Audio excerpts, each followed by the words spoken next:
Salve, salve, minhas queridas, meus queridos! Vamos começar mais uma semana de lives aqui pelo Instagram, sempre ao meio-dia. Eu vou fazer nessa semana as lives de hoje, segunda, até sábado, ao meio-dia, incluindo o sábado. E, conforme combinado, essa semana é para a gente falar de direito tributário, na teoria e na prática. É uma semana aberta da minha escola.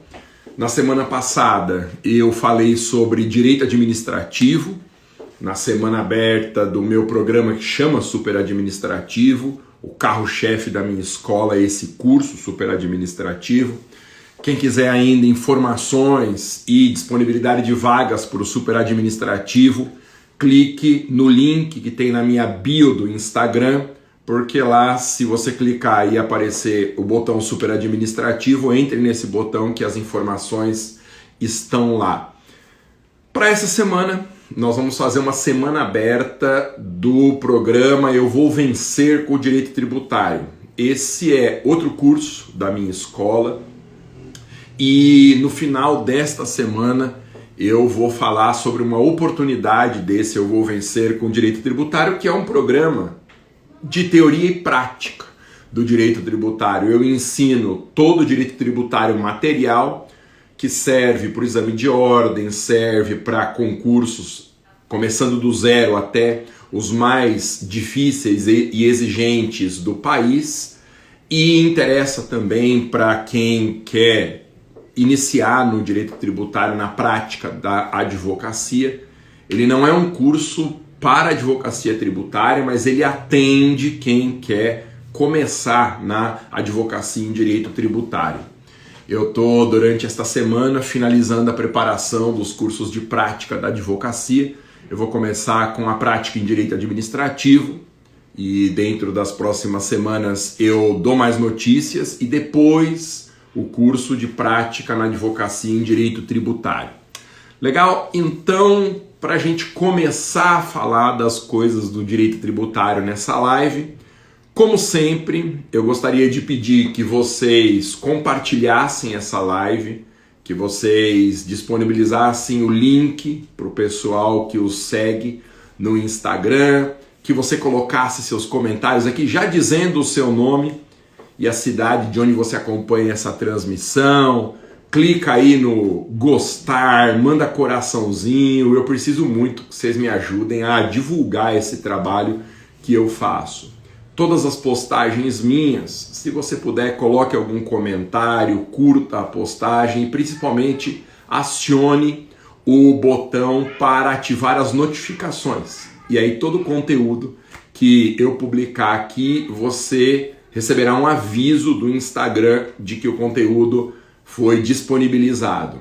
Mas, conforme me ensinaram a semana passada, essa notificação só acontece de verdade se junto com a ativação de notificações do Instagram, que é um botãozinho que tem acima de cada publicação, se você colocar no seu celular também, para que o celular notifique as coisas do Instagram. Senão, a notificação só ocorre quando o aplicativo estiver aberto. Tudo bem? Então, deixa eu atualizar o chat aqui. Nossa, já tem muita gente. Então, deixa eu dar um alô para quem foi chegando. O Edu Sandoval, boa tarde. Janaína, bom dia, Janaína. Concurseira AC, Robledo, Luana, Nicolas Nobre, Cleoma Mota, Bora Defensorar, Leandro. Bora Defensorar, é defensora graças, ou defensora graças a você, Masa. Obrigado, mas o mérito é todo seu. Eu só aponto o caminho, não consigo fazer provas pelos meus alunos. Se eu pudesse fazer as provas de administrativa e tributária de todos vocês, eu faria, mas eu não posso, então o mérito é todo de vocês. Parabéns, minha querida. Defensorar, Bora underline defensorar, manda uma mensagem direta para mim no Instagram, por favor, tá bom? Que mais? Cris, Viviane, Josiane Brito, Clóvis, deixa eu ver quem fala das cidades aqui, gente. fala de competência. Então vamos lá, ó. Porto Velho, em Rondônia, Limoeiro, no Pernambuco, Barretos, a Ana de Barretos, Janderson, que é de T, no Piauí, minha querida cidade de Teresina, Ceciro Meiro, de Cecília, São Paulo, a Monique, que é de Brasília, Suzane, Carlito, Nick, Daniele, de Recife, estaremos todos aprovados, você é top, Belém do Pará, Alcimar Oliveira Neto, Nicolas Nobre de Manaus, a Carla de São Paulo, então Esdras de Natal, Érica de Araxá, Alexandre de Belo Horizonte, a Gisélia de Dourados, no Mato Grosso do Sul, Três Corações em Minas, Lucas de Bragança, Wellington do Espírito Santo. É isso, gente. Agradeço mais uma vez a participação de todas e de todos, e quem puder divulgar essas lives, eu agradeço. Chame as pessoas para essas lives. Lembrando ainda que tá bombando o meu grupo da Escola do Masa no Telegram. Então, se você ainda não tem Telegram, baixe o Telegram, entre no meu grupo da Escola do Masa, o link também está lá na minha bio. Eu tenho postado conteúdos diários. E o Telegram, gente, é contato direto mesmo. Eu gravo meu áudio, não tem nenhum tipo de edição, eu gravo do meu celular na hora e já disparo para todo mundo que está lá no grupo. E em poucos dias nós ultrapassamos o número de 1000 inscritos lá no grupo, então entre lá que você vai adorar. O Renato, você é top, obrigado. Hanninger, que é de Jundiaí, a Aline, a Luana, que é de João Pessoa. É isso aí, gente. Bom, então, como eu costumo fazer às segundas-feiras, é uma conversa inicial hoje que nós teremos sobre direito tributário. Então, eu queria que você dissesse aqui, eu quero primeiro te ouvir, qual é a sua maior dificuldade com o direito tributário?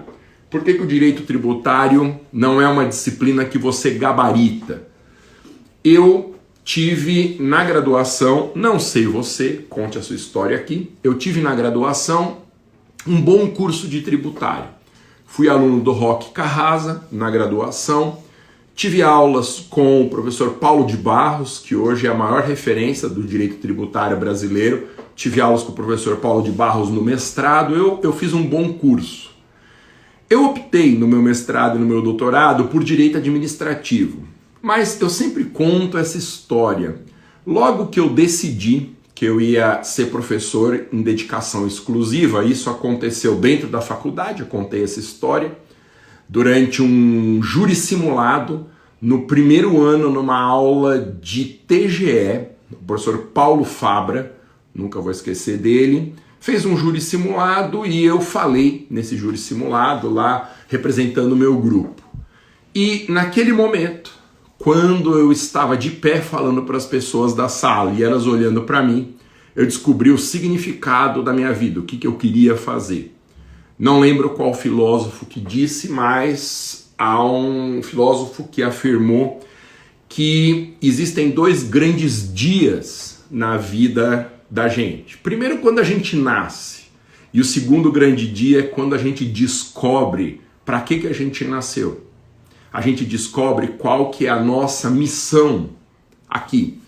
E nesse dia eu descobri qual era a minha missão. Eu já contei essa história várias vezes, descobri que queria ser professor, um professor diferente, porque o direito ele pode ser muito chato, o direito pode ser ensinado de uma forma insuportável, mas eu queria que os meus alunos tivessem a mesma sensação que eu tive quando eu era aluno de professores que ensinavam assuntos difíceis, da forma mais simples possível. Então, quem conhece a minha audioteca, eu ensino muitos conteúdos por memória auditiva, utilizando paródias jurídicas. Eu utilizo outras ferramentas de fixação de conteúdo. O professor Felipe Lima, que entrou aqui na live no começo da semana passada, eu tive muitas aulas com o Felipe Lima, com técnicas para melhorar a objetividade dos meus conteúdos, o jeito como eu apresentava. Eu fiz muitos cursos de formação para apoiar a atividade docente. Afinal, eu contei para você que eu queria ser professor, mas eu queria saber muito do que eu estava ensinando, para ser algo mais verdadeiro, né? E também porque eu sou um CDF desde que eu entrei na faculdade e eu gosto muito de estudar. Fiz muitos cursos, gastei uma fortuna em formação, e muitas pessoas dizem assim: ô Masa, com você eu entendo direito administrativo e tributário. Essa é a melhor coisa que eu posso ouvir de alguém, porque significa que esses meus 20 anos de preparação, de formação, de esforço, de dedicação estão valendo a pena naquilo que é o significado maior da minha vida, que é ajudar você a atingir o seu objetivo, entender tudo de administrativo e tributário para passar no seu concurso, no exame de ordem, vencer na advocacia. Então eu dizia que logo que eu saí da faculdade, da graduação, eu já emendei meu mestrado, meu doutorado e em direito administrativo. Mas eu tinha matérias obrigatórias que eu tinha que cumprir e algumas de tributário. E o interessante é que aqui em São Paulo, o mercado da docência em cursos preparatórios, ele precisa mais de professores de tributário do que de administrativo.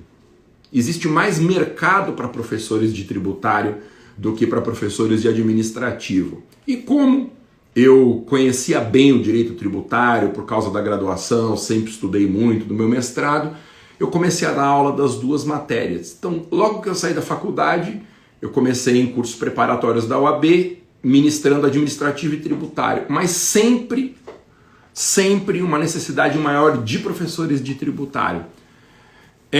E assim começou a minha história com o direito tributário. Não sei se vocês sabem, mas eu tenho muitas publicações em direito tributário. Primeiro, eu tenho um VAD tributário da editora Ridel, que é muito recomendado para advocacia e segunda fase do exame de ordem. Eu tenho pela editora Saraiva o Tributário na Prática, que é um livro que fala sobre modelos de peças, como inserir teses dentro do item do direito, e eu tenho meu Manual de Direito Tributário pela editora Saraiva, meu livro querido, deu um trabalhão para fazer. Então, quando eu dizia para você, eu ouço que é fácil aprender administrativo e tributário comigo, eu fico muito satisfeito, porque eu me esforço muito para conseguir isso. Não são matérias que eu aprendi e aí parei no tempo e comecei a ensinar e deu certo. Eu estudo muito até hoje e meu objetivo é que você entenda cada ponto da matéria. Tá? Então, qual que tem sido a dificuldade de vocês? Advogado Herbert, a maior dúvida é sobre substituição progressiva. Tá aí, gente? Um tema bucha, né? Substituição tributária, polo passivo da obrigação, vou abordar essa semana. Eu tenho esse seu VAD, obrigado, Cris. Qual que é a dificuldade, gente? Então, admirável a sua simplicidade, muito obrigado. Esse é o grande problema, saber passar a matéria, tudo que você fala eu entendo, professor incrível. Eu praticamente não tive aula nenhuma de tributário na faculdade e administrativo meia boca. Olha aí, gente, o Edu Sandoval mostrando um dos grandes problemas, né? Vou falar só de tributário essa semana, um dos grandes problemas do direito tributário, porque se o ensino de administrativo na graduação quase sempre é um desastre, o de tributário é pior ainda. Pior ainda. Não só por culpa dos professores, mas também por culpa de nós, alunos, que às vezes na graduação nós não nos esforçamos para matérias que são ensinadas no final do curso. Tributário, em geral, é da segunda metade do curso para frente. Então, a gente vai se cansando da graduação e aí a gente se dedica cada vez menos. Pelo menos foi o que aconteceu comigo. E o tributário fica no conjunto daquelas matérias em que a gente não se dedicou como deveria na graduação. Então esse é um primeiro problema. Valeu, Edu. Não tive um bom curso. A Viviane aí, ó, meu professor não foi estimulante, enrolava muito. A Juliana quer que eu fale de princípios. Todo mundo, pavor na OAB, tive uma boa professora, mas ela não dominava a matéria. A Cris quer exercícios da FGV, tá? Então, gente, eu já identifico aqui que uma primeira dificuldade... Ih, gente, subiu aqui minha digitação de texto. Putz, quero ver se sai. Eu vou pôr uma carinha aqui, qualquer, gente, só para ver se... Aí, agora voltou. Então, nós identificamos aqui um primeiro problema. Muita gente, continue falando aqui, ó, qual que é a dificuldade de vocês e que tema que vocês querem que eu aborde. Imunidades, o Vitor, tema importante, o problema também é didática. Pois é. Como você torna descomplicado o assunto. Então, gente, ó, de acordo com os temas que vocês querem que eu aborde essa semana, eu vou programando do mesmo jeito que nós fizemos com o administrativo. Então, eu vou falando dos assuntos conforme a necessidade e a sugestão de vocês. Eu posso falar de qualquer tema de tributário que vocês quiserem, né? Mas eu preciso que o conteúdo seja um conteúdo que atenda perfeitamente a sua necessidade. Estou fazendo agora por causa da pandemia. Meu financeiro e tributário na faculdade foi muito fraco, eu nem tive financeiro na faculdade, gente. Difícil, um único tema, ambos os professores não ajudaram, assuntos da OAB primeira fase, sou professor de tributário e eterno aluno, quero estreitar esse laço. Ô Heriberto, manda uma mensagem direta para mim, eu preciso de indicação para a OAB primeira fase, segunda fase, principais assuntos da OAB, a partir do livro segundo do CTN, ó, o Renato já deu uma dica legal aqui, o livro segundo é a parte mais difícil do CTN.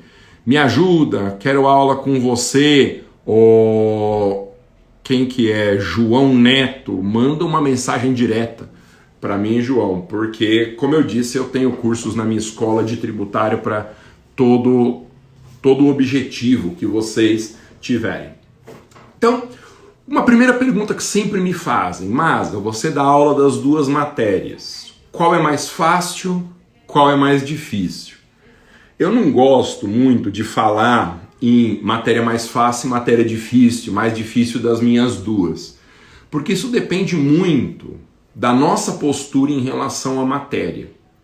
As matérias em que a gente tem maior proximidade, maior simpatia, tendem a ser mais fáceis para nós.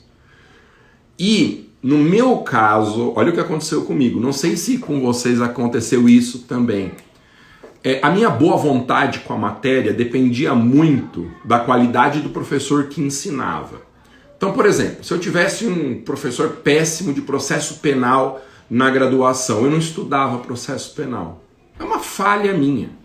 Uma falha. Você não pode jamais deixar de estudar uma matéria, ainda mais na graduação, porque você não gosta do professor.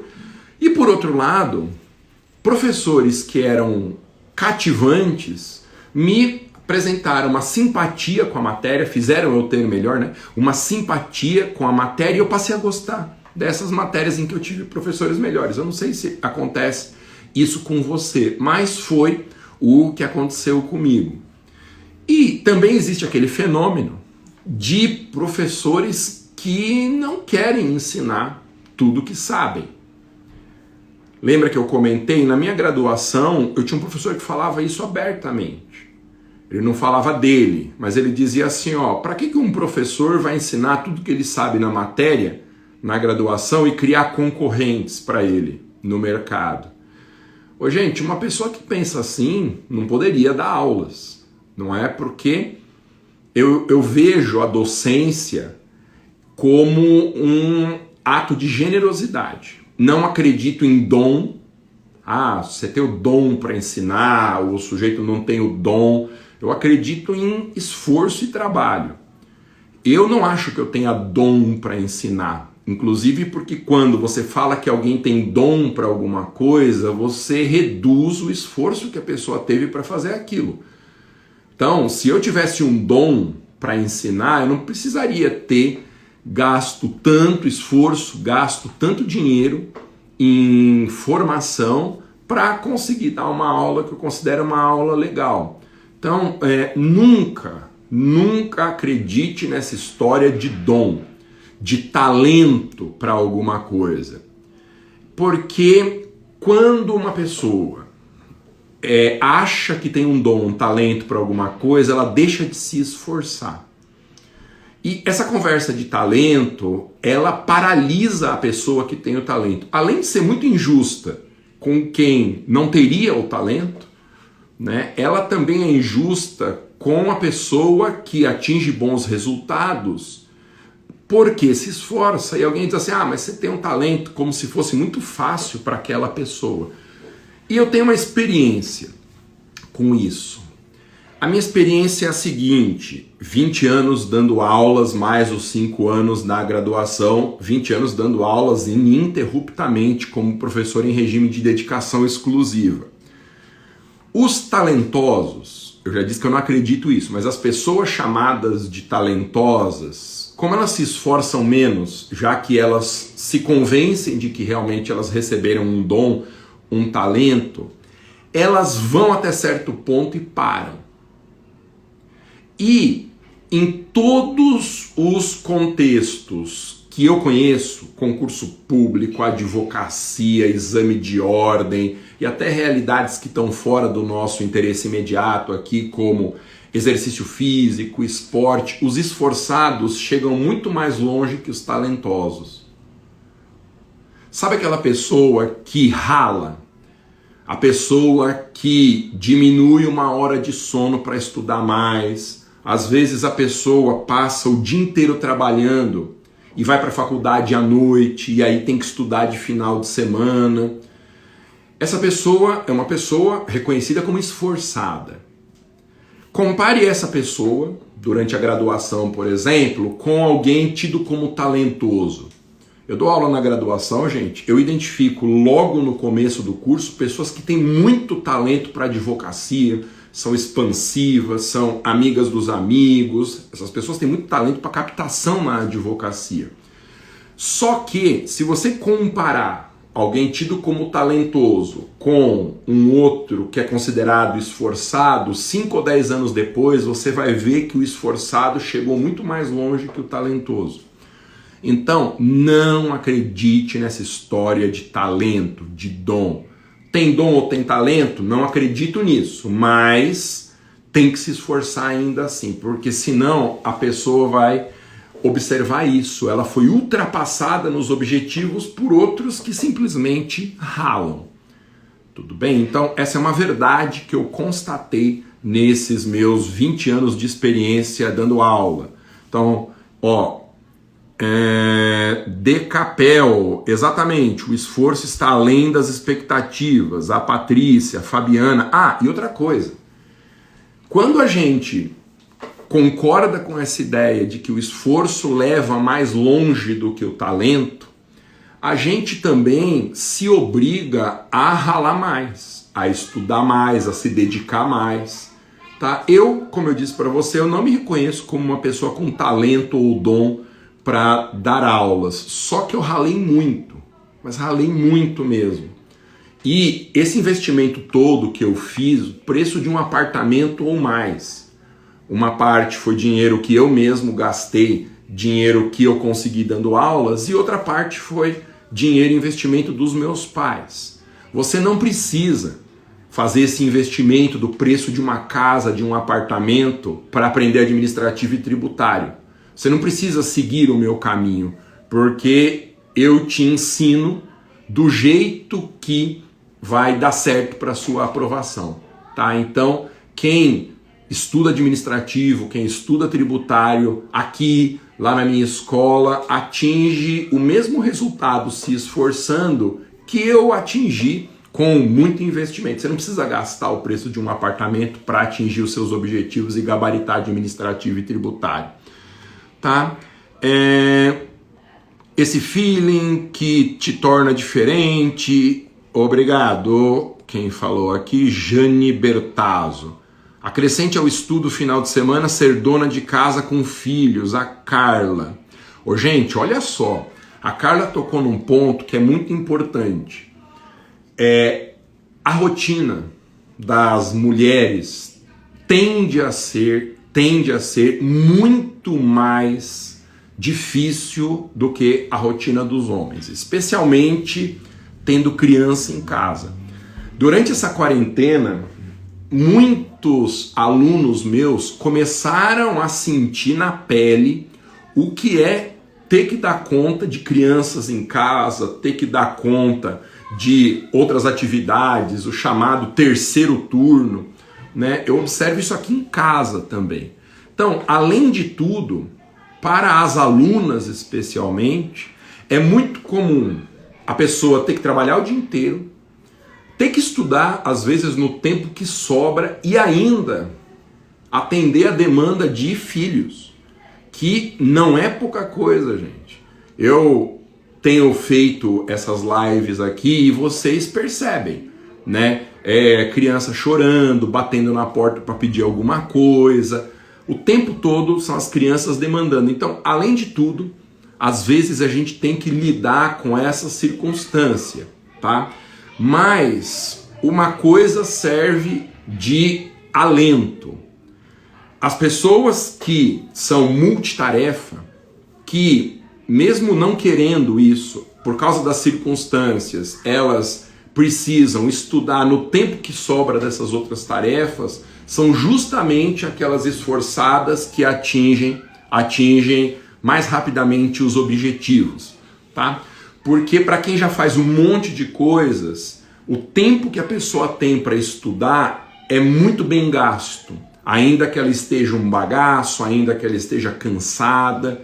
Então, o perfil de alunos de alto rendimento, ao contrário do que as pessoas pensam, essa é a minha experiência na minha escola, não são aqueles que têm muito tempo para estudar durante o dia. São, ao contrário, as pessoas que têm pouquíssimo tempo para estudar, às vezes só no final de semana, e estuda com criança gritando, com pessoas em casa demandando, telefone tocando, dando conta de outras coisas. Essas são as pessoas que atingem os melhores resultados.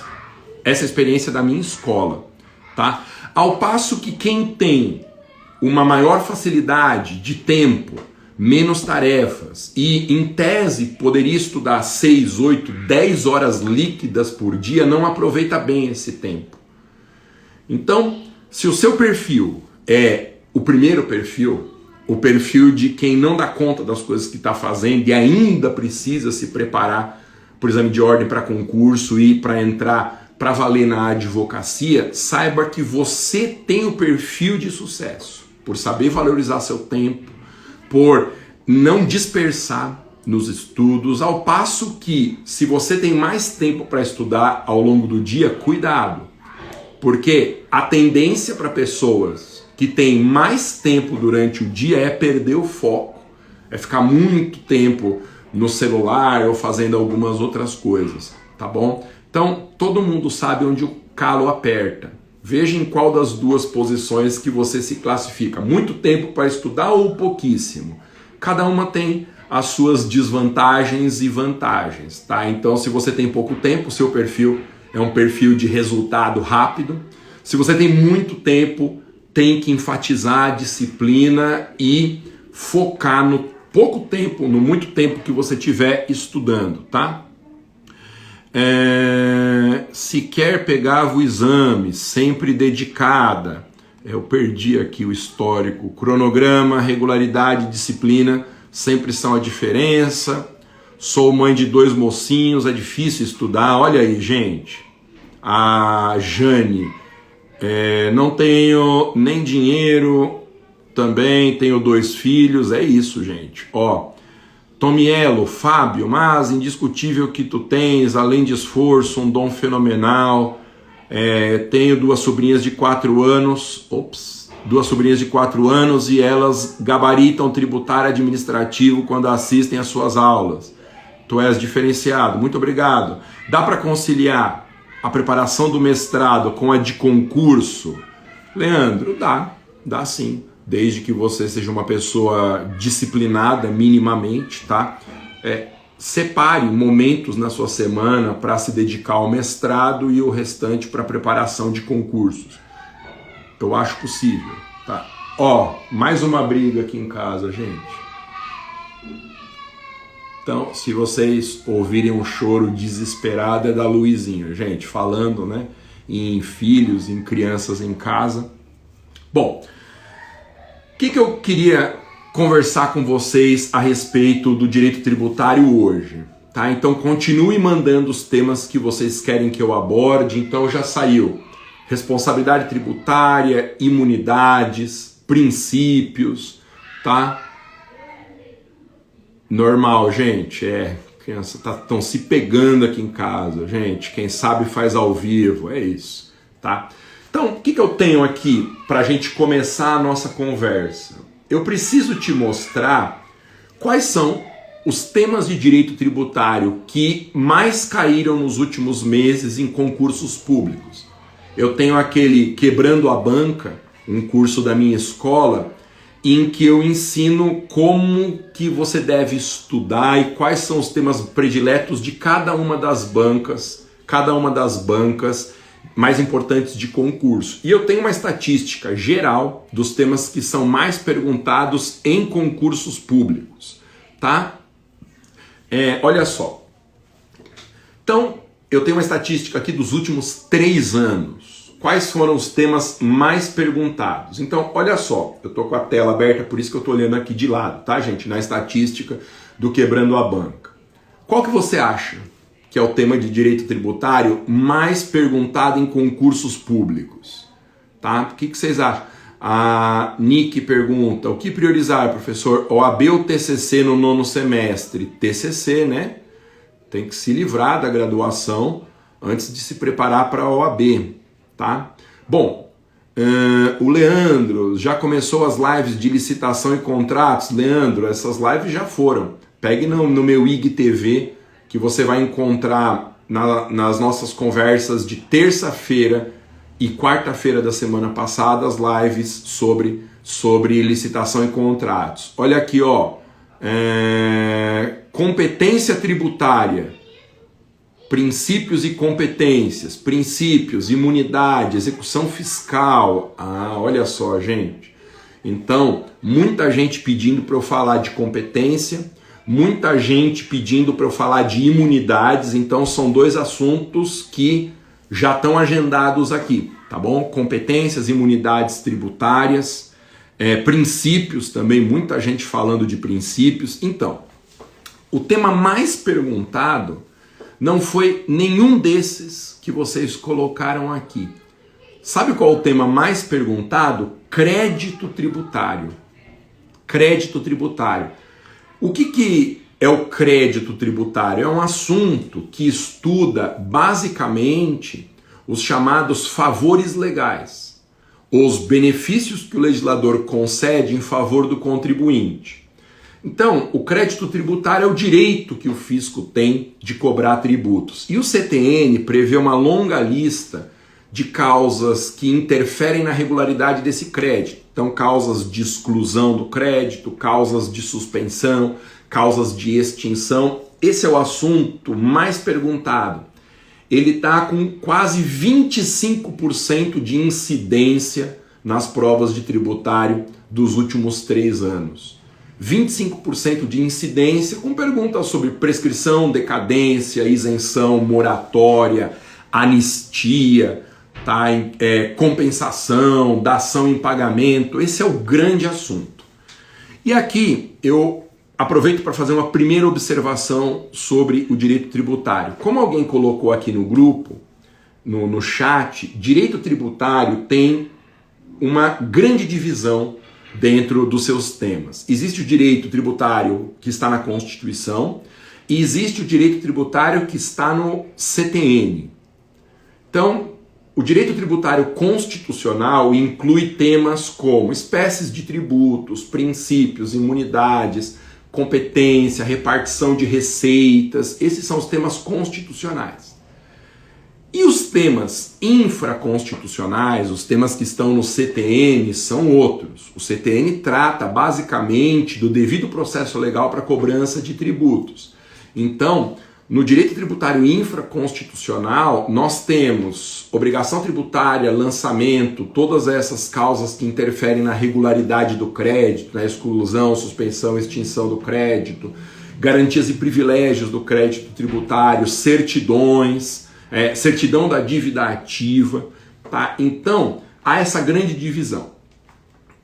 Uma coisa que eu sempre gosto de falar para quem está começando no direito tributário, a parte constitucional do direito tributário, com exceção de uma normatização que tem de ICMS na Constituição, então deixando o ICMS de fora, a parte constitucional é muito mais fácil do que a parte infraconstitucional.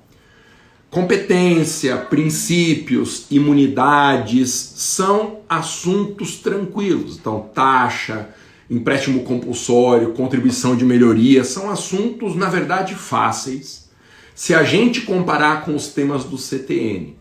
Então, quem já estudou a fundo prescrição, decadência, denúncia espontânea, substituição tributária, regressiva e progressiva, sabe como esses assuntos são complicados.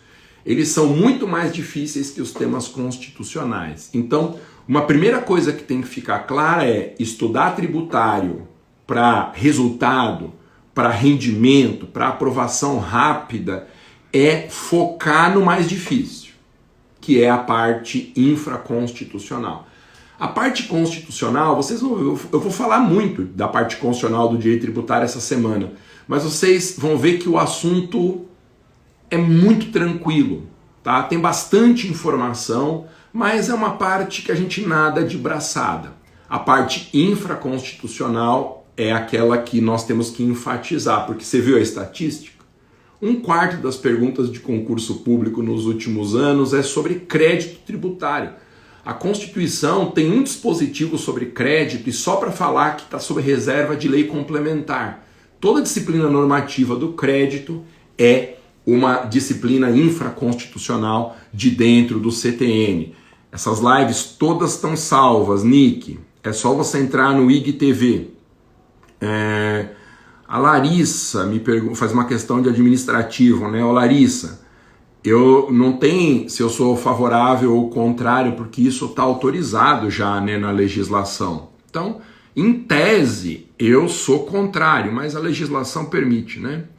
É o assunto também mais cobrado, ARIBCH. Então, no exame de ordem, não. O exame de ordem privilegia muito a parte constitucional. Porque se ficar perguntando muito a parte infraconstitucional, ninguém acerta nenhuma, tá bom? Então, crédito tributário é o assunto mais perguntado. Segundo assunto mais perguntado, obrigação tributária. Olha, gente, temas do CTN, hein? Obrigação tributária é a relação jurídica entre o contribuinte e o fisco que surge com a ocorrência do fato gerador. Então, crédito 25% das perguntas, obrigação tributária 16% das perguntas. Olha só isso, gente. Disciplina infraconstitucional.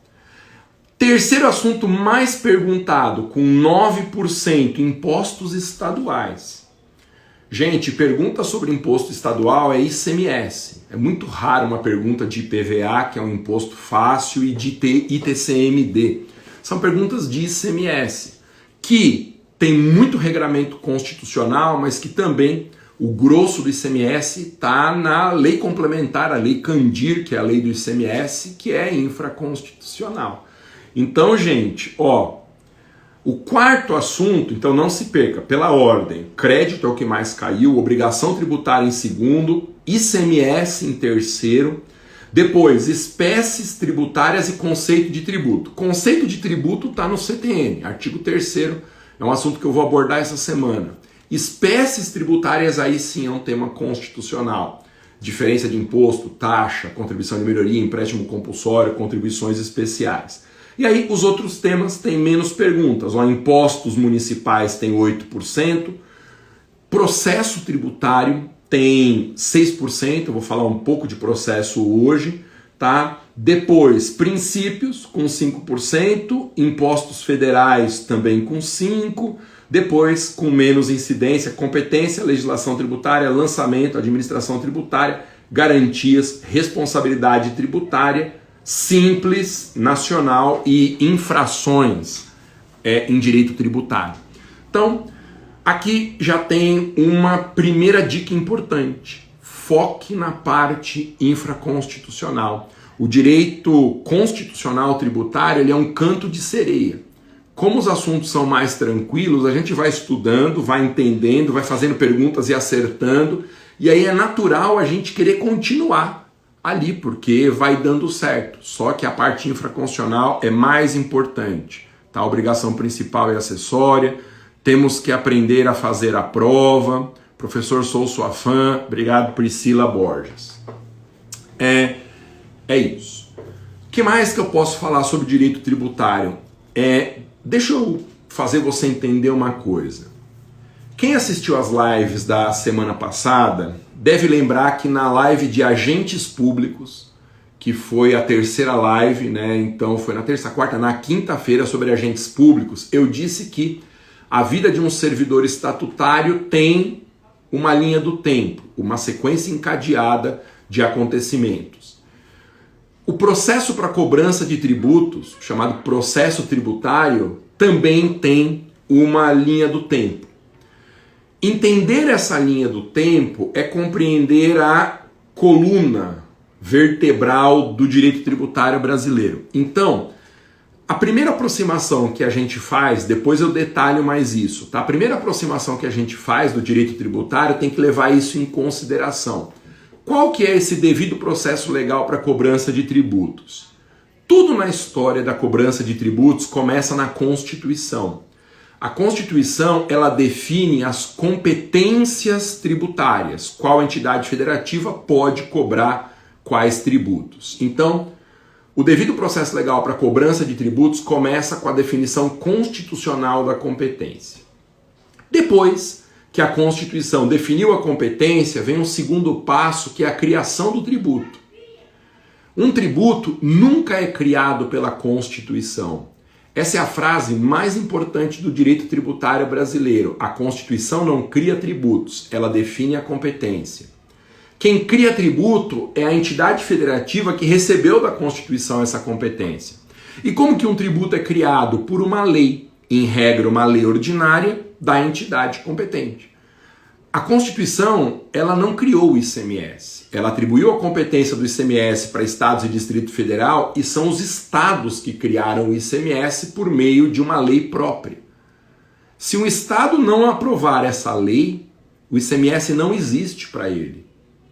Entendido? Então, a Constituição não cria tributo nenhum. Quem cria é a entidade federativa competente por meio de uma lei que, em regra, é uma lei ordinária.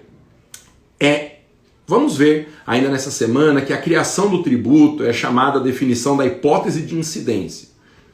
Criar um tributo é aprovar uma lei que descreve 5 elementos relacionados ao pagamento do tributo. Tá?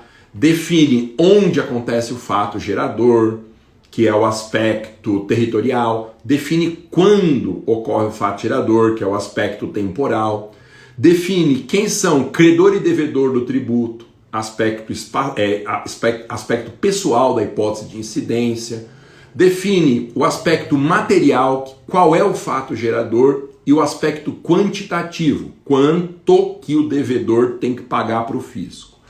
Criar um tributo, portanto, é aprovar uma lei definindo essas 5 questões. Onde acontece o fato gerador, quando ele acontece, quem que realiza o fato gerador, você saber também qual é o fato gerador e quanto que o devedor tem que pagar. Uma vez aprovada uma lei como regra ordinária pela entidade competente, o tributo nasce. Então, olha o devido processo legal para cobrança de tributo. A Constituição define a competência, a entidade competente, número 2, ela cria o tributo definindo esses 5 aspectos da hipótese de incidência. Uma vez criado o tributo, o que vai acontecer? Bom, uma vez criado o tributo, a lei vai definir a chamada hipótese de incidência. Não se assuste com os nomes do direito tributário. Os nomes em direito tributário são péssimos. Eles são nomes difíceis e que afugentam as pessoas. Mas hipótese de incidência é um tipo, igual no direito penal. Não tem no direito penal tipo, descrição normativa da conduta? Pois é, no direito tributário, o nome tipo foi substituído por hipótese de incidência, mas é a mesma coisa que um tipo penal. O que é um tipo penal? É a descrição de uma conduta. O que é a hipótese de incidência? A descrição de uma conduta. No direito penal, a descrição da conduta, quando essa conduta é realizada, é um crime. No direito tributário, quando a conduta descrita na hipótese acontece, ela é um fato gerador. Veja como o direito penal foi muito mais inteligente. Usou palavras simples, tipo, crime, para coisas que o direito tributário chama de nomes assombrosos. Hipótese de incidência, o professor Paulo de Barros chama de regra matriz de incidência, fato imponível, fato gerador. Então, entender o direito tributário começa por descomplicar a nomenclatura. Então, não se perca. A Constituição define a competência, a entidade federativa cria o tributo, estabelecendo os 5 aspectos dessa hipótese de incidência. Aí vem o passo 3. O passo 3 é o fato gerador. Alguém que no mundo real realizou a conduta descrita na hipótese de incidência. Lembra que eu venho falando aqui sempre, há uma divisão fundamental estudada pela filosofia do direito e pela introdução ao estudo do direito, a diferença entre o mundo do ser e o mundo do dever ser. O mundo do ser é esse nosso mundo aqui fenomênico. O mundo do dever ser é a realidade normativa que o direito cria. A hipótese de incidência é uma entidade do mundo do dever ser, do mundo normativo. A hipótese de incidência, ela é uma norma, na verdade, que descreve uma conduta. Então, por exemplo, a conduta que é a hipótese de incidência do IPVA, ser proprietário de veículo automotivo. Essa é a hipótese de incidência, a descrição normativa, é um tipo tributário. Aí, depois que no mundo do dever ser é criado o tributo definindo os aspectos da hipótese de incidência, no mundo do ser, na realidade fenomênica, alguém realiza a conduta descrita ali no tipo. E isso chama fato gerador. Então, o fato gerador é a ocorrência concreta da conduta descrita no tipo tributário, na hipótese de incidência. No mundo real, eu, Alexandre Maza, sou proprietário de um veículo automotivo. Pronto. Eu realizei o fato gerador previsto na hipótese e vou ter que pagar o IPVA. Veja aqui, explicando devagar, entendendo passo a passo, você vai saber tudo o que importa de direito tributário para o seu objetivo imediato, seja lá qual for esse objetivo imediato. É só a gente ter calma, não ter preconceito com os assuntos, não se assustar com as nomenclaturas, porque o direito tributário ele é muito lógico, bem mais lógico que o administrativo. Então, é mais fácil, começando do zero, aprender o tributário do que começando do zero, aprender o administrativo. Tudo bem? Beleza? Então, Constituição define a competência, mas não cria tributo. O tributo é criado por lei de entidade competente, definindo os 5 aspectos da hipótese de incidência, e alguém no mundo dos fatos realiza o fato gerador. E aí essa pessoa vai ter que pagar o tributo. No mundo inteiro, gente, o direito tributário trabalha com o binômio hipótese de incidência, fato gerador. No mundo inteiro. Então, a hipótese de incidência é como se fosse uma armadilha. Pensa nisso. O legislador vai lá, cria o tributo, define uma conduta e deixa a armadilha pronta para pegar alguém. Quando uma pessoa, no mundo dos fatos, realiza a conduta descrita na hipótese, quando a pessoa pratica o fato gerador, a armadilha prevista na lei, ela cai sobre quem realizou o fato gerador. E essa pessoa, consciente ou não do que aconteceu, vai ter que pagar o tributo. Então a hipótese de incidência é a descrição normativa de uma conduta. O fato gerador é a ocorrência concreta dessa conduta.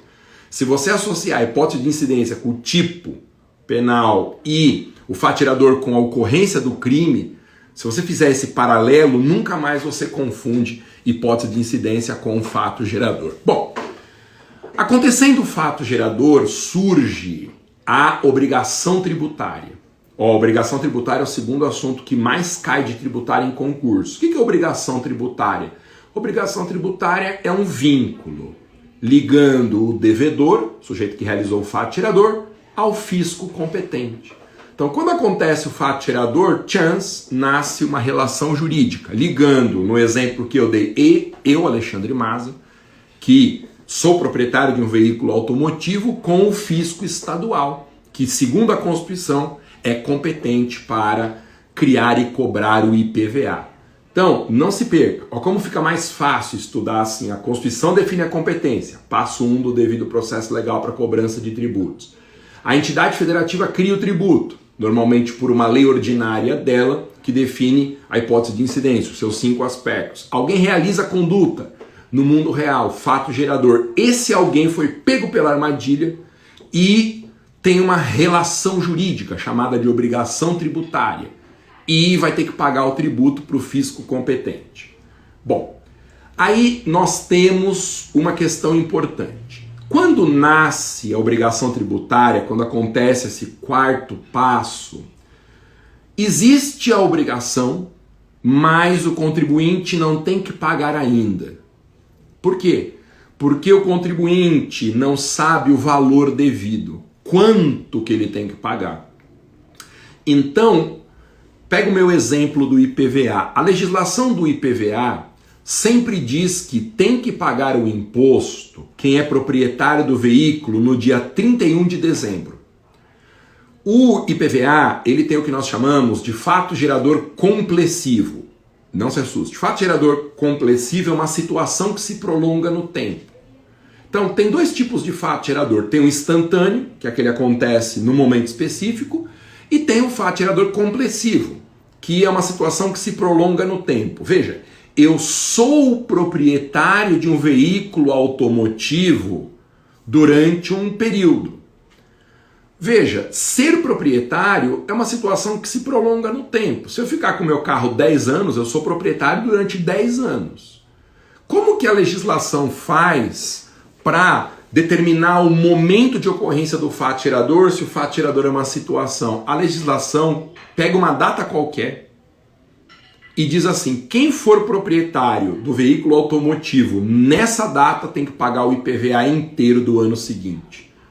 É uma ficção criada pela legislação. É uma data, normalmente quando o fato gerador é complessivo, 31 de dezembro, aí acontece o fato gerador. Então, eu, Alexandre Maza, no dia 31 de dezembro, eu posso até saber que eu estou realizando naquele dia o fato gerador do IPVA, mas é impossível eu saber quanto eu vou ter que pagar de IPVA ali nas próximas semanas, porque esse valor não foi calculado.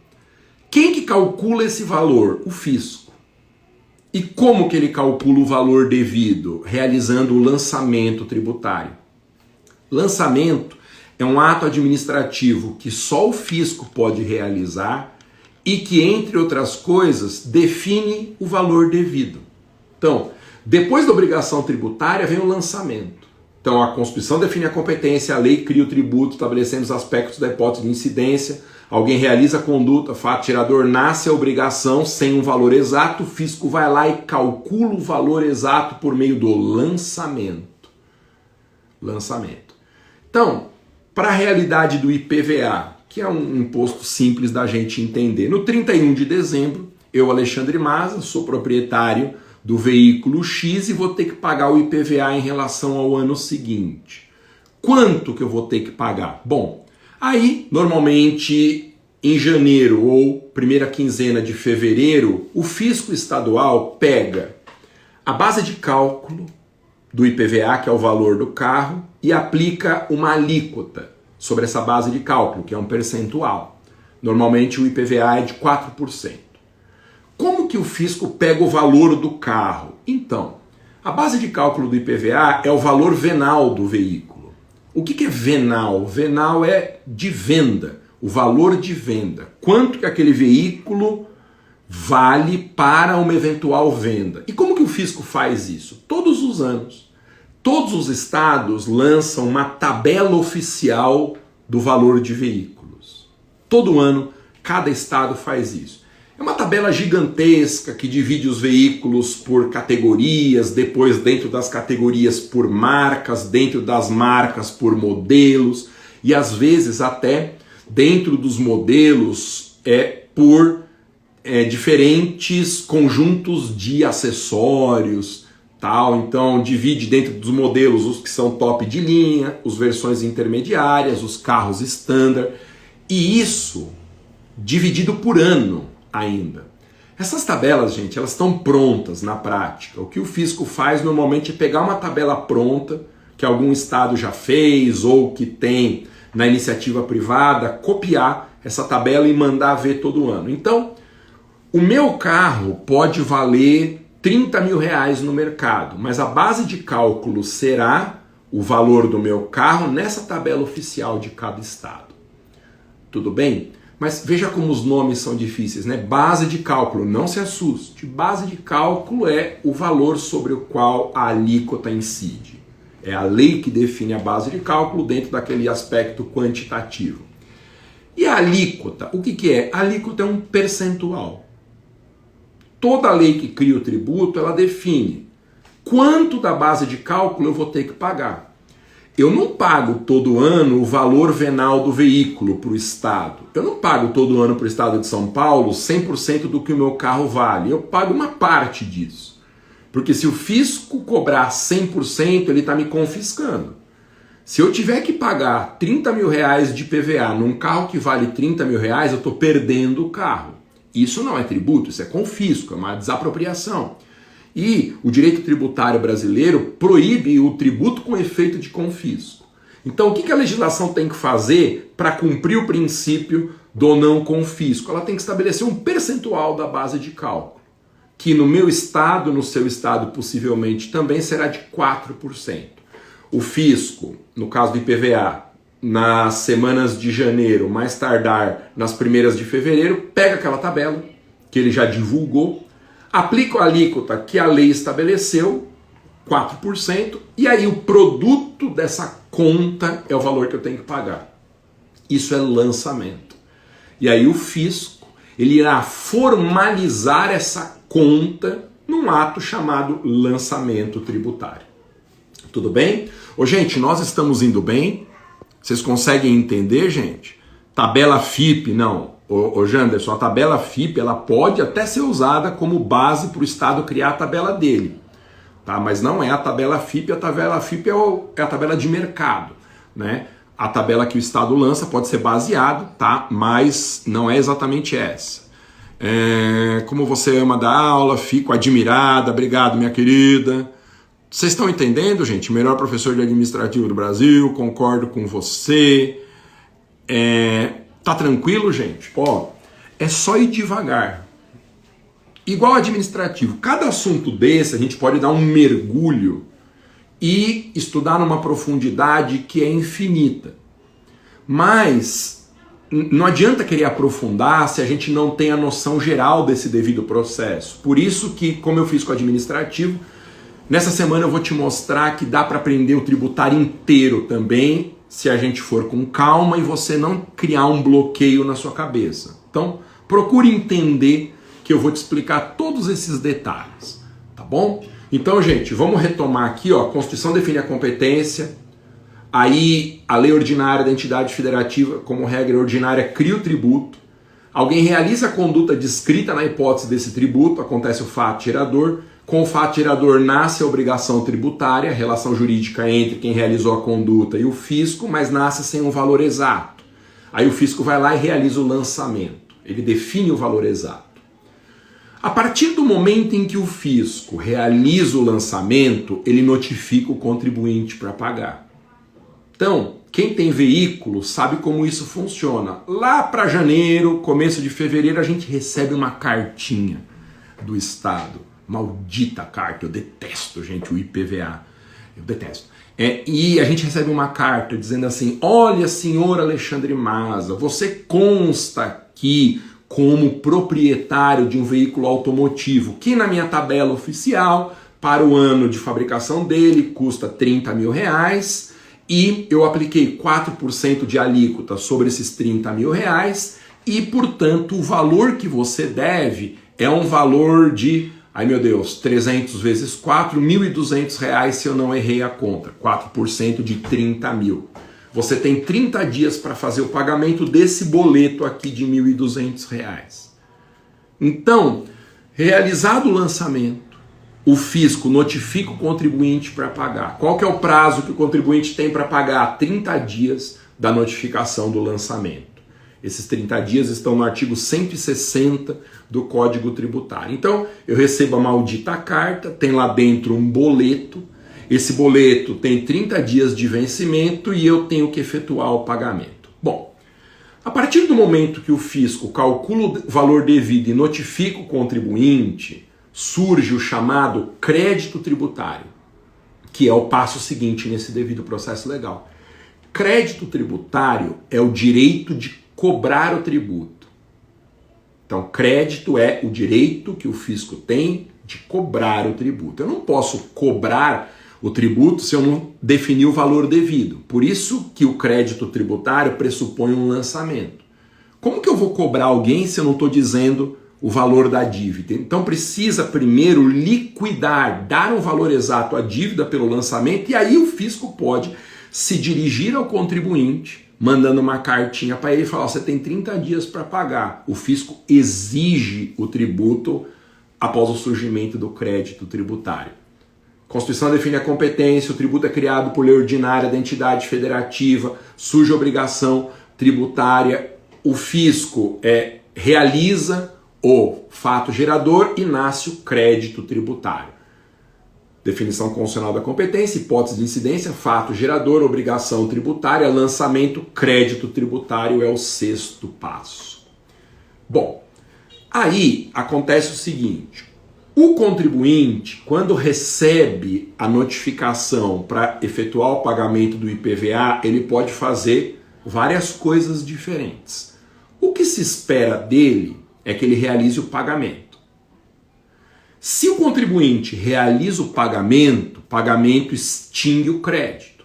Claro, o pagamento é a forma natural de extinção das obrigações. Com a obrigação tributária é a mesma coisa. Então, se o contribuinte pagou direitinho o valor exigido pelo fisco, acaba o devido processo legal para cobrança do tributo. Extingue o crédito. Agora, costuma acontecer de, por diversas razões diferentes, o contribuinte não pagar. Se ele é notificado e não paga após os 30 dias, o processo de cobrança continua. E o que vai acontecer se o contribuinte não pagar dentro de 30 dias? Após surgir o crédito tributário, o fisco irá inscrever o nome desse contribuinte num rol de devedores. Esse rol de devedores, que é muito parecido com a lista do SPC e do Serasa, mas com a diferença de que essa lista não é formada por devedores privados, ela é formada por quem deve para o fisco. Isso chama inscrição na dívida ativa. Dívida ativa é uma lista de devedores do fisco. Então, se o contribuinte não pagar, o nome dele vai ser inscrito na dívida ativa. Antigamente, a dívida ativa era formada por uma documentação que tinha que ser preenchida manualmente. Existiam livros enormes na Secretaria de Finanças do Estado, do município, em que o agente competente ele lançava os nomes do devedor, o valor da dívida e a origem dessa dívida. Ele escrevia mesmo. Então, antigamente, a inscrição era feita manualmente em livros que ocupavam estantes e estantes enormes ali na Secretaria de Finanças ou na Receita Federal, no caso da União. Hoje, felizmente, não é mais assim. Hoje a dívida ativa ela está inserida num programa de computação. Ela está inserida num sistema informatizado. Então, hoje inscrever na dívida ativa é pegar os dados do contribuinte e da dívida e lançar nesse rol de devedores. E esse rol de devedores chama inscrição na dívida ativa. Bom, realizada a inscrição na dívida ativa, o fisco precisa formalizar essa inscrição. Ele precisa documentar essa inscrição. E por que isso acontece? Para que seja possível realizar o controle de validade sobre a inscrição na dívida ativa. Essa formalização se dá pela prática de um outro ato administrativo chamado de certidão da dívida ativa, ou CDA. A tal da CDA, ela é um ato administrativo que formaliza a inscrição. Para quem nunca viu uma CDA na vida, primeira coisa, você não perdeu nada. Então, porque se tem uma coisa chata nesse mundo, que não tem graça nenhuma, é uma certidão da dívida ativa.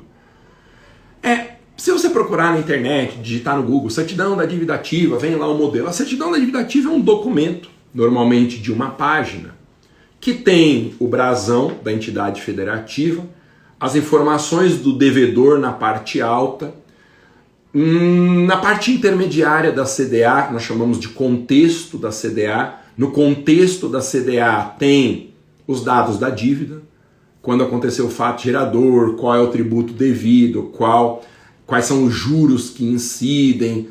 E na base da CDA tem os pedidos da execução fiscal, porque a CDA ela já pode funcionar como uma petição inicial da execução fiscal, que é a ação judicial de cobrança. Então, se você escreveu isso ou se você está acompanhando o raciocínio, o devido processo legal para cobrança de tributos começa na Constituição definida a competência, vai para a hipótese de incidência com a criação do tributo, acontece o fato gerador, nasce a obrigação, o fisco liquida a obrigação dando o valor exato, notifica o contribuinte para pagar, se ele paga, acaba a história, se ele não paga, o fisco inscreve em dívida ativa, passo 6, e expede a CDA, passo 7, a certidão da dívida ativa. Bom, faço um parênteses aqui, Essa CDA, certidão da dívida ativa, hoje, no Brasil, ela pode ser protestada pelo fisco. O que é isso? Houve uma mudança na lei de protestos, lei de direito empresarial, há uns 10 anos atrás, e a certidão da dívida ativa passou a ser listada entre os documentos que podem ser protestados em cartório. Então, o que o fisco faz hoje? Ele pega as CDAs, manda para um cartório de documentos e diz assim: cartório, eu quero que você proteste essa certidão da dívida ativa. Notifique o contribuinte de que está sendo realizado o protesto e que se ele não pagar, além de ir para a dívida ativa, porque já está na dívida ativa, o nome dele vai para os serviços de proteção de crédito, Serasa e SPC. Ou seja, além de estar com o nome na dívida ativa, esse contribuinte vai estar com o nome sujo na praça.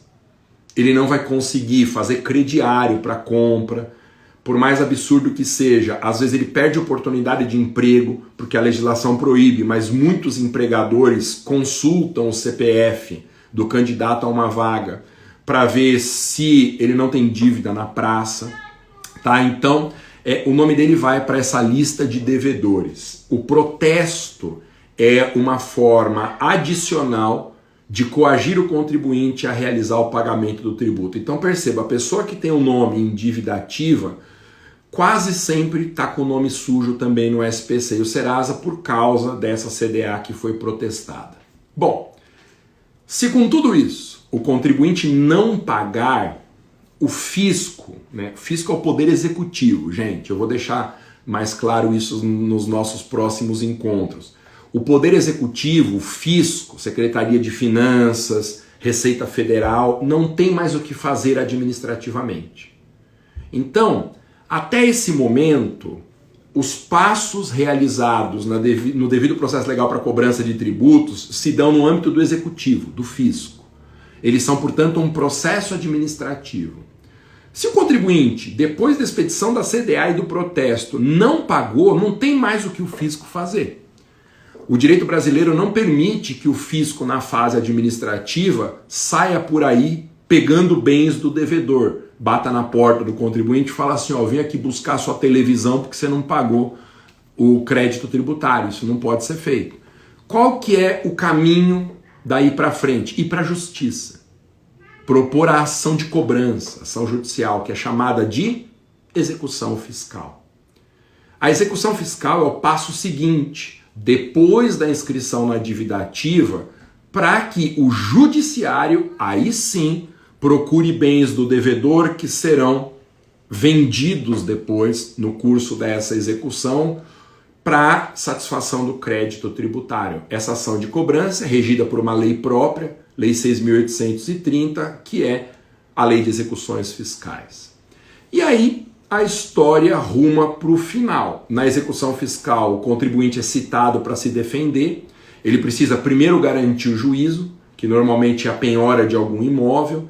Ele vai pegar um imóvel dele, oferecer em garantia do juízo, e se isso acontecer, começa o prazo de 30 dias para ele se defender na execução por meio dos embargos à execução. Se ele não tiver patrimônio para garantir o juízo, ele não pode embargar a execução. E aí, na ação de execução fiscal, os oficiais de justiça procuram bens desse devedor, tá? Se o devedor espontaneamente oferece a penhora a alguns desses bens, o problema está resolvido. Se não, é preciso buscar outros bens desse devedor. E a execução fiscal ela vai basicamente girar em torno disso, de localizar bens do devedor, de vender esses bens para converter os bens em dinheiro e, se isso acontecer, entregar para o fisco. Ok? Então veja, de ponta a ponta, agora você conhece a coluna vertebral do devido processo legal para cobrança de tributos. Por que o CTN tem a parte mais difícil do direito tributário? Porque ele lida com esse passo a passo. O CTN é uma lei dividida em dois grandes livros. O livro primeiro fala de parte geral e de alguns tributos em espécie, basicamente impostos em espécie. Então, muito do livro primeiro do CTN, artigos 1º a 95, é uma repetição de normas constitucionais. Do artigo 96 em diante, até o final do CTN, próximo do artigo 210, vem o livro segundo. Esse livro segundo, ele trata do processo administrativo e judicial de cobrança do tributo. Tudo bem? Então, por isso que o CTN é a parte difícil, porque ele lida com a mão na massa. Ele não lida só com teoria, ele lida com a forma de cobrar os tributos no Brasil. Outro detalhe importante, para quem está anotando, veja qual é a sequência completa do devido processo legal para cobrança de tributos. Definição constitucional da competência, criação do tributo por lei da entidade competente, estabelecendo a hipótese de incidência, realização do fato gerador pelo contribuinte e nascimento da obrigação tributária. O fisco realiza o lançamento, com isso surge o crédito tributário, o contribuinte é notificado para pagar, se não paga dentro de 30 dias, o fisco inscreve em dívida ativa, passo 7, expede a CDA, passo 8, e se com tudo isso o contribuinte não pagar, o fisco vai para a justiça propor a execução fiscal. Passo 9, se o contribuinte garantir o juízo, tem o passo 10, que é a oposição de embargos à execução.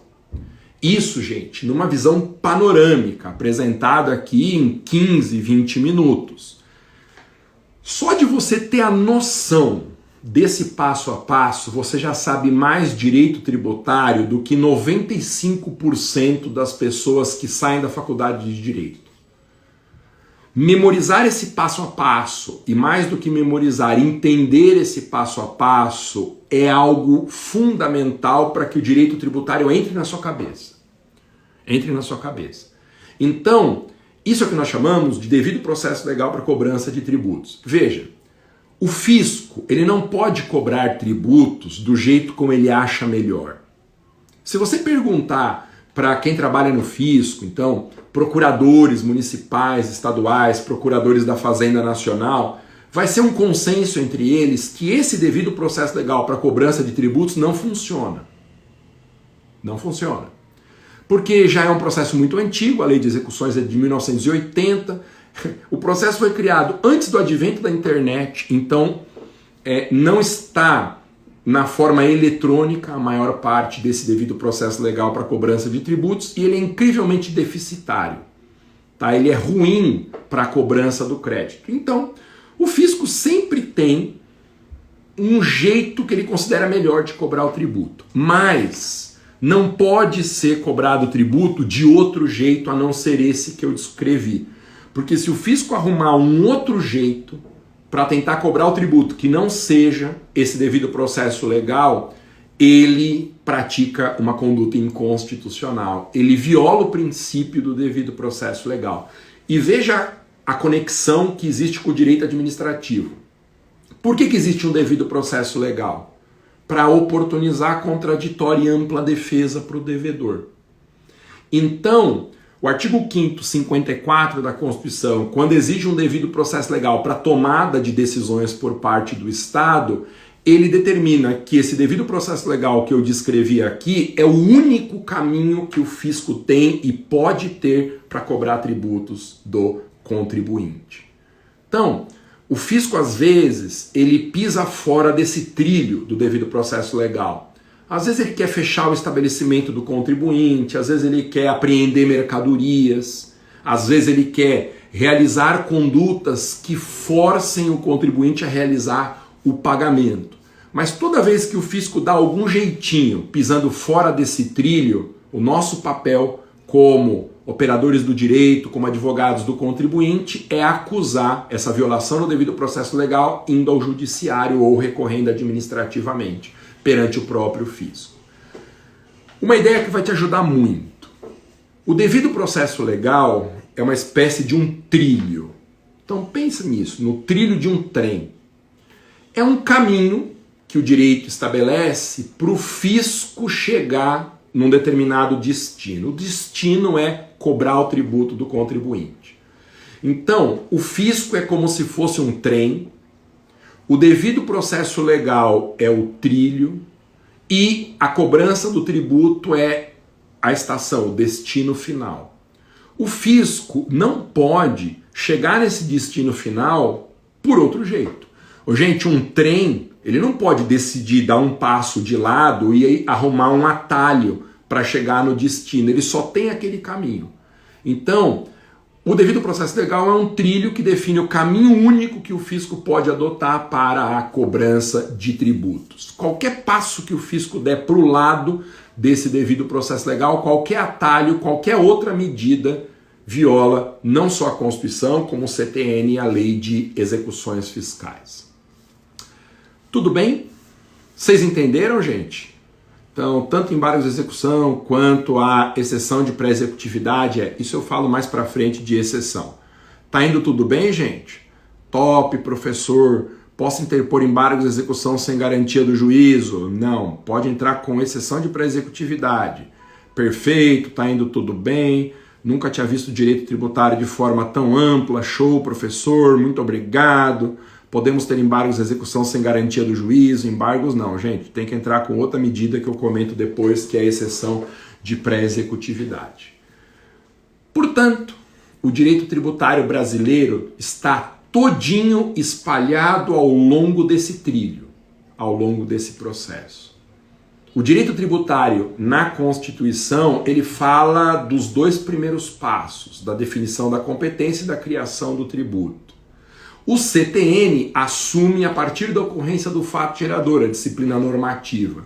E quando termina a fase administrativa, quem assume a normatização desse rito é a Lei de Execuções Fiscais. Constituição, CTN no meio, Lei de Execuções Fiscais no final. Todo direito tributário, qualquer norma que você pegar do direito tributário se encaixa em alguns desses momentos. Então, por exemplo, você pega toda a legislação de ICMS no Brasil, leis sobre ISS, legislação de imposto de renda, tudo isso, essas leis que tratam dos tributos em espécie, elas envolvem ou a definição da hipótese de incidência ou o processo de lançamento do tributo. Então eu consigo encaixar toda a legislação de tributos em espécie naquele comecinho do devido processo legal para a cobrança de tributos. Outra coisa muito interessante para você perceber. A cobrança de tributos é um processo tão importante porque, gente, é o pagamento de tributo que sustenta o poder público. A estrutura estatal é basicamente sustentada por esse processo. Então ele é um processo muito importante para o Estado também. Existem outras fontes de receita do Estado, o direito financeiro tem uma gama enorme de mecanismos de receita, mas a receita tributária é a mais importante de todas, tá? É a mais importante de todas. Então é muito muito fundamental para o fisco que o tributo seja cobrado. Devido à importância que esse procedimento tem, se você reparou bem, esse procedimento ele percorre todos os poderes estatais. Ele começa na Constituição, com a definição da competência. Ele passa pelo Legislativo, que é o único poder que pode criar tributo no Brasil, define a hipótese de incidência. Daí para frente, o Executivo assume, o fisco é o Poder Executivo, Receita Federal, Secretaria de Finanças. O fisco assume desde o lançamento até a expedição da CDA. E se depois da CDA o contribuinte não pagar, chega a vez do Judiciário, pelo processo de execução fiscal. Então, Constituição, Legislativo, Poder Executivo e Judiciário.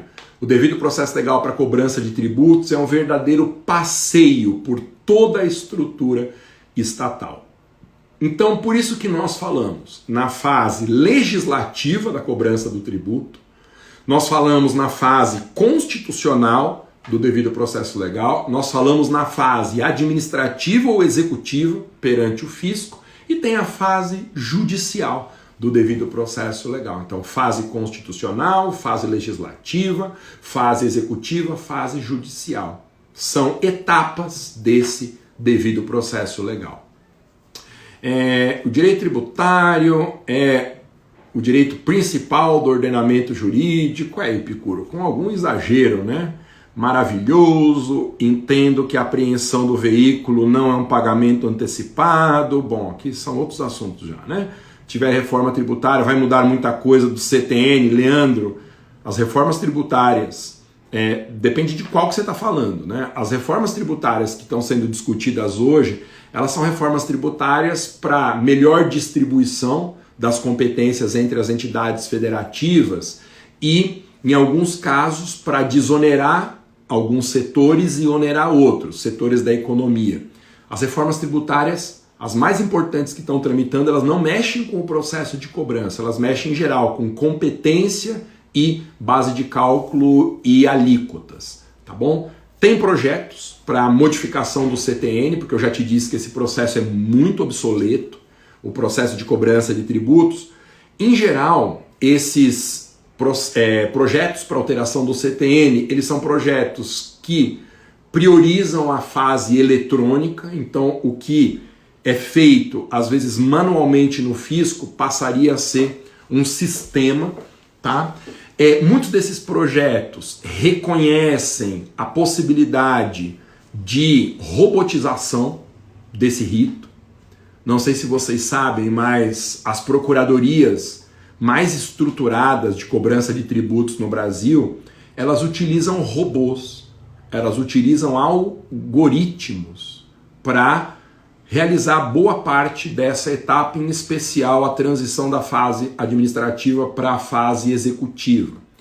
Hoje, gente, as grandes procuradorias, elas têm sistemas de protocolo automático de execução fiscal.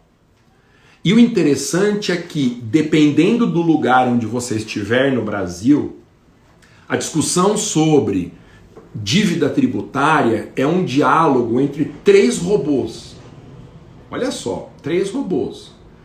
Um robô da Procuradoria, que propõe a ação, um robô do Judiciário, que recebe a petição inicial e já determina a citação, porque o Judiciário também está robotizado, automatizado em muitos processos. E na defesa do contribuinte, tem escritórios que fazem litígio de massa em matéria tributária, que também robotizaram a oposição de embargos e a defesa do contribuinte na fase judicial. E aí, uma parte muito importante desse processo acaba sendo um diálogo entre 3 robôs. O uso de 3 algoritmos pela Procuradoria, pelo Judiciário e pela Advocacia para lidar com um contencioso fiscal de massa. É muito doido isso, né? Então, os projetos que estão mais avançados no Congresso Nacional para mudança desse rito incorporam a utilização da internet e meios de automatização desse processo. Então hoje, gente, uma procuradoria grande, como a Procuradoria do Estado de São Paulo, por exemplo, é possível alguns setores da procuradoria darem uma ordem de computação e essa ordem dada ao sistema propõe ao mesmo tempo 2, 3, 4, 5 mil execuções fiscais simultaneamente, tá? Então é isso. Outros projetos que tramitam no Congresso Nacional, eles criam formas alternativas de fazer com que o contribuinte realize o pagamento. Então tem muitas coisas.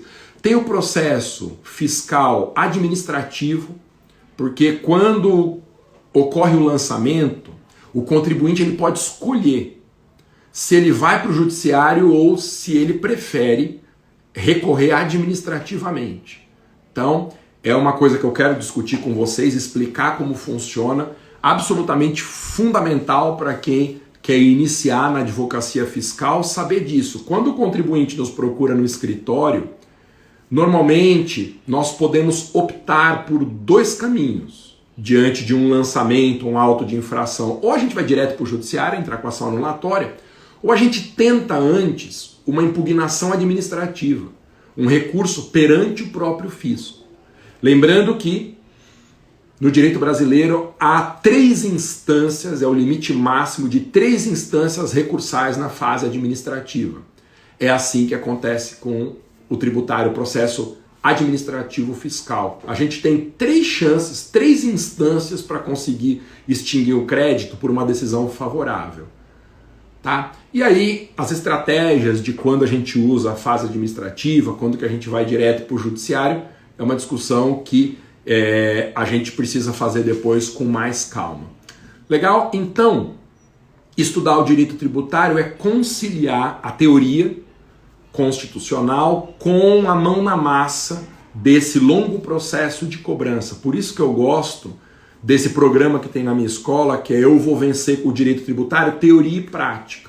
Eu ensino profundamente o direito material, mas eu ensino também como que a gente defende o interesse do contribuinte contra exigências do fisco. A gente precisa conciliar teoria e prática. As perguntas de prática tributária são muito frequentes em concurso, tá? Mas há um predomínio de questões que são questões teóricas. Só que a compreensão completa do direito tributário pressupõe que você conheça essas 2 frentes, a teoria e a mão na massa.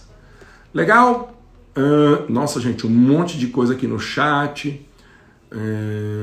Como sou um menino certinho, tinha esquecido. Quando a próxima aula, dando sequência a essa, semana que vem, gente. Semana que vem não, amanhã. Pode entrar com recurso administrativo e depois ir para o judiciário? Pode, Leandro. Tinha esquecido dele. Professor, próximas aulas sobre prescrição e decadência. Tema bucha, hein? Muito obrigado por essa aula incrível. Quando será a próxima aula? Então, gente, amanhã nós nos encontraremos de novo ao meio-dia para falar do primeiro tema. Depois eu vou com calma olhar aqui o chat e estabelecer quais foram os temas mais votados aqui. Mas com certeza a gente vai falar de competência, então amanhã deve ser uma conversa sobre competência tributária. A gente vai falar de princípios e imunidades, que são temas que foram muito bem votados, e os outros eu vou apurar aqui ainda. Tá bom? Mas com certeza competência, com certeza princípios, com certeza imunidade são temas das nossas próximas conversas. Valeu, sempre ao meio-dia. Nós vamos nessa semana de hoje até sábado discutir as coisas do direito tributário na teoria e na prática para você vencer, utilizando o direito tributário como caminho para a sua vitória e no seu objetivo mais imediato. Seja aprovação na OAB, primeira e segunda fase, seja concurso público, seja advocacia ou graduação, qual for o seu objetivo, eu vou te ajudar a utilizar o direito tributário como um diferencial para isso. Tá bom? Lembrando sobre direito tributário que tem um e-book grátis para você pegar lá na minha bio do Instagram sobre direito tributário. Então entre lá no link na minha bio, tem um monte de coisa legal lá, viu, gente? Entre lá no link da minha bio do Instagram, que tem lá um e-book de administrativo e um de tributário. Você clica no botão de e-book, de mapas mentais, e vai cair numa página que precisa colocar o e-mail. Você deixa seu e-mail lá e de 3 a 5 minutos você recebe na sua caixa de e-mail um e-book. Se você quiser o de tributário, é o resumo completo de direito tributário, um e-book meu, falando dos pontos mais importantes da matéria. E se quiser de administrativo, tem um lá de parte geral também. Vale muito a pena, são materiais que eu fiz com muito carinho. E não esqueça de pegar ali. Valeu, gente! É isso então. Muitas pessoas me perguntando sobre o super administrativo. Tem um botão lá no link da minha bio para o super administrativo, conversa da semana passada. Essa semana aqui, a semana aberta é do Eu Vou Vencer com Direito Tributário, Teoria e Prática, que é uma outra turma que a gente está abrindo e que encerra no final de semana agora. Valeu, gente! Nos veremos então amanhã, se Deus quiser. Muito obrigado, valeu!